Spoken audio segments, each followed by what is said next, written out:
was a little bit of confusion there too, even on their part. The orders weren't clear.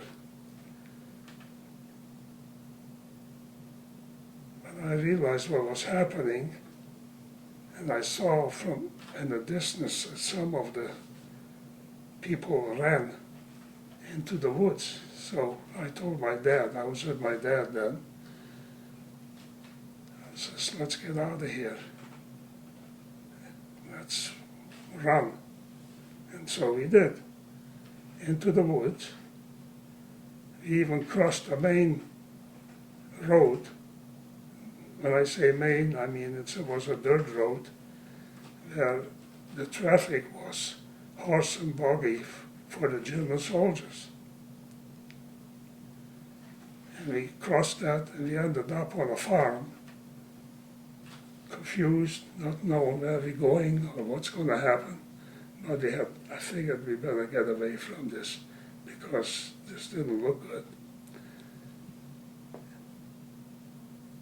The Germans that saw us didn't say anything as they saw us crossing.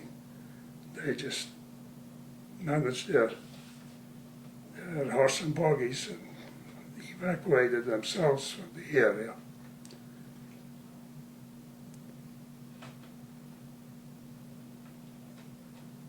We stayed there and warmed up a little bit. She kept us in a room, the woman. And finally she said, you gotta get out of here, you gotta get going. She was afraid naturally, but she knew a little bit what was happening. And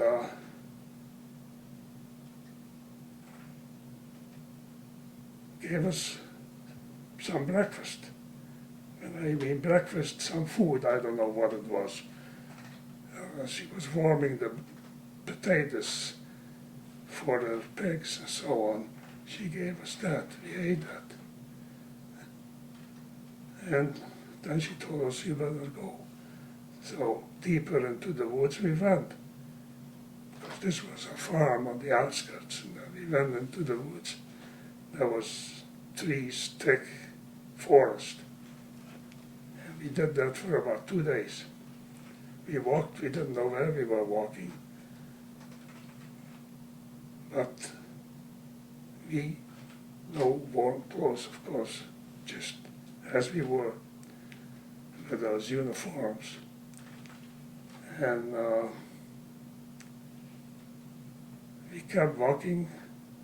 We saw some people in the woods that kind of ran off ahead of us, and they were trying to ask us something, but we didn't know who they were, so we just kept walking, get away from them.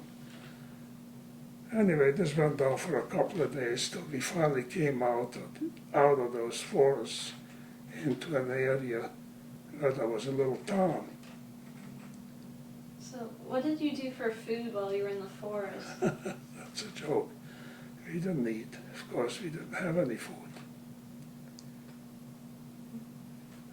We were hungry, but we were also very, very cold. And we just...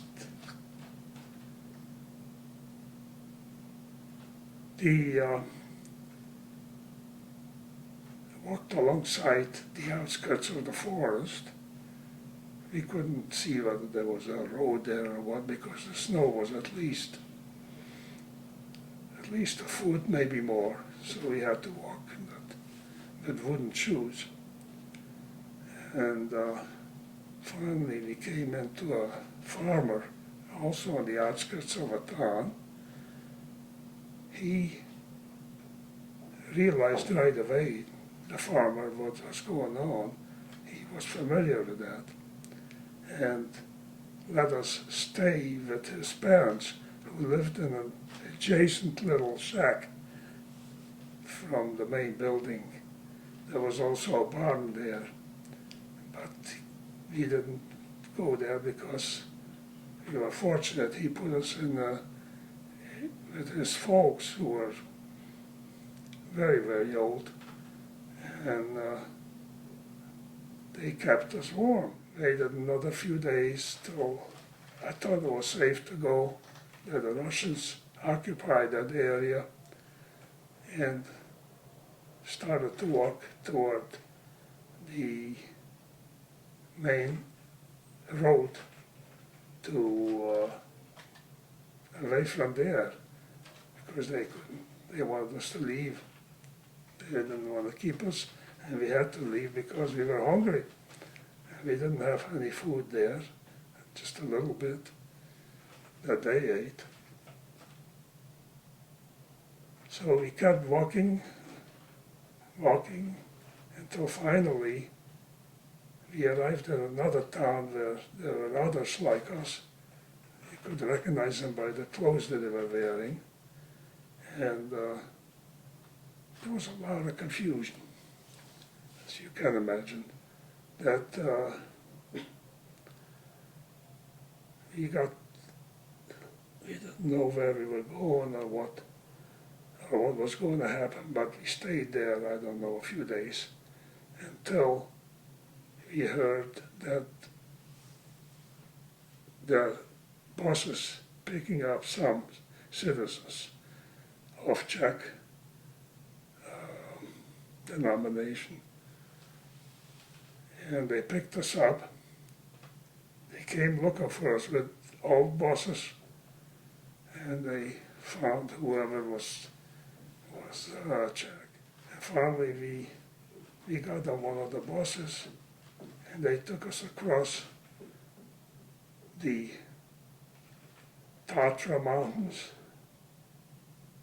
This was pretty big mountains, and they were able to come across and took us to Czechoslovakia. So that ended our confinement. I could not have survived if it hadn't been for my father. He, on our march, which we called the Dead March, he helped me walk. I couldn't walk. These were wooden shoes, just like this Danish wear, and I could no longer walk. I was going to give up, but I also knew that if I give up, there were a lot of soldiers spread out over 20, 30 feet and so on, and they shot whoever stayed behind, and therefore my dad kept me going. He held on to me. I put all my weight, which wasn't a lot at that time, on him, and he carried me practically. So that's the way it went. 11,057.